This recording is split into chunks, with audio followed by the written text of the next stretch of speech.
15ই September থেকে শুরু হতে যাচ্ছে আমাদের তদবির ও রুকিয়া শিক্ষা কোর্স। যেই সমস্ত বন্ধুরা ভর্তি হতে আগ্রহী ডিসপ্লেতে দেওয়া নাম্বারে যোগাযোগ করে ভর্তি হয়ে যাবেন ইনশাআল্লাহ। আজকে আমরা আলোচনা করতে যাচ্ছি যে ইসমে আজম দিয়ে আল্লাহ তাআলার কাছে কোনো কিছু চাইলে আল্লাহ তাআলা সেই জিনিস দিয়ে দেয়, আমরা সকলেই জানি।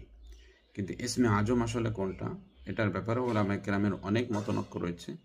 তার মধ্যে একটা চমৎকার মত নিয়ে আজকে আমরা আলোচনা করতে যাচ্ছি। মহান তাবেঈ সিরি ইবনে তিমি রহমতুল্লাহ আলাইহি বর্ণনা করেন, উনি আলী গোত্রের এক ব্যক্তি ছিল। তিনি সব সময় দোয়া করতেন যেন আল্লাহ তাআলা তাকে ইসমে আজম শিক্ষা দেন।